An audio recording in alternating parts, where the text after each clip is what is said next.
Timothy Cardinal Dolan is considered to be America's top Catholic leader, and although many claim to know him well, one man knows him better than anybody else. That man, his brother, joining us right now, is Cardinal Dolan's brother, Bob Dolan, author of a brand new book. You can pick it up on Amazon. It's called Life Lessons from My Life with My Brother, Timothy Cardinal Dolan. Good morning to you. How are you, Steve? I'm doing fine. Nice to see you. Thanks for making the trip out from Milwaukee. My pleasure. And he's a guy who knew from very early in his life, I want to grow up and I want to be a priest. From the time he could walk, talk, and think. He went to Mass once, Steve, with my grandma.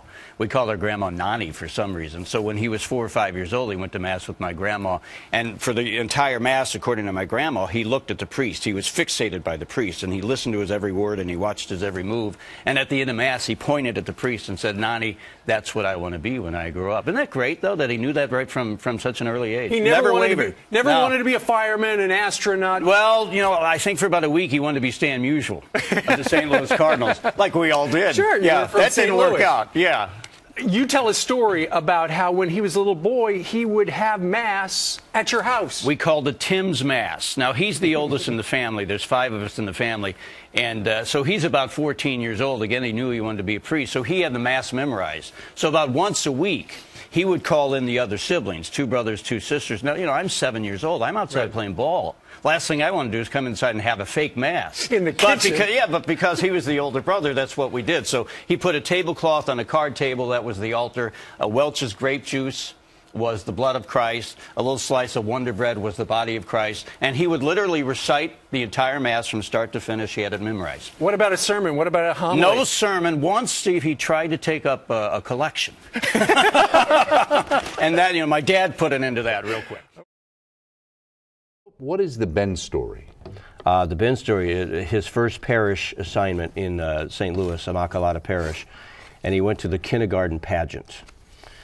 And, you know, so all the proud moms and dads and grandmas and grandpas are there because their little 5-year-olds are up on stage. And Ben happened to play the part of the last innkeeper who would say no to Mary and Joseph. Okay. So Mary and Joseph are walking, they knock on the first day, hi, my wife is pregnant, we need a place to stay, do you have room? No. Second door, hi, we're having a baby, do you have? No. So now they come to Ben's door. And Ben's supposed to say, you know, no, we don't have room. So that's when they go find the manger. And they knock on it, and little Ben peeks his head out the window, the fake window. And Joseph says, excuse me, sir, but we've been traveling all night, and my wife's going to have a baby, and we need a place to stay. Do you have room? And Ben looks around and says, sure, come on in. So he totally changes the greatest story ever told. Right. And nobody knew what to do. They're only 6 years old. They didn't know how to respond. So the teacher walks out on stage and says, Ben, no, remember you were supposed to say, no, we don't have room. And Ben looks at the teacher and says, but how do you say no to Jesus? Right, that's a great line. It brought the house down. Right. First of all, everybody laughed. But then according to my brother, you know, what a perfect message from a 6-year-old. Right.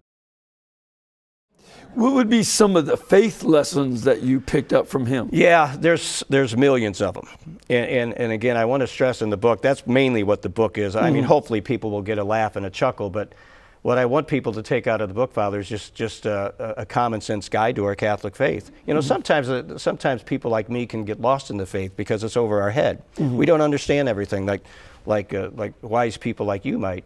We don't. And I think one of the strengths of my brother is he can bring an often complicated faith down to my level. It's what we like to call down here in Alabama, that you bring the hay down so the goats can get some. There you go. You just call me a goat. I think he just called me a goat. Yeah. No, but I get where you... So that's what he does. You understood it. Yes. There you go. See, now you're talking my level. There you go. That's what he does. And the book is full of these stories, as only he can tell them. His anecdotes, his stories, his experiences. Here's one, for example. It's in the life lesson chapter that I call Saints Alive. And the message of the Saints Alive chapter is that we're all called to be saints.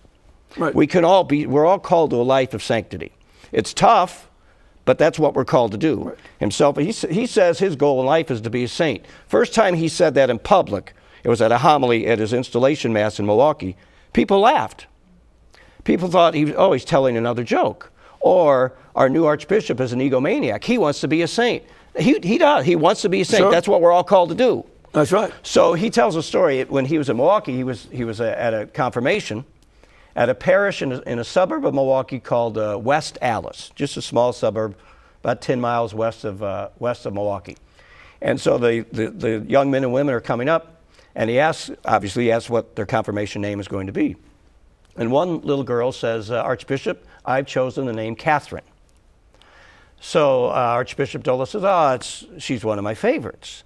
But which Catherine do you mean? Because there's a lot of Catherines. Do you mean St. Catherine of Genoa or St. Catherine of Siena? Or, you know. And this poor little girl got this blank stare on her face like, uh-oh. You know, he's asking me a question that I'm not sure what the answer is. Right. And she probably didn't know there were several St. Catherines. So my brother could see her just sort of reaching here. And he told me afterwards, he said, you know, I probably shouldn't have asked her that. I put her on the spot in front of 500 people. So finally she says, well, Archbishop, frankly, none of them. I want to be St. Catherine of West Allis, her home. And everybody laughed. Right. You know, what a great, but then he said, good for you. You know you can do it. It's possible. Go out there and do it then. That's right. You know, so he used her and her funny response as a lesson for all of us.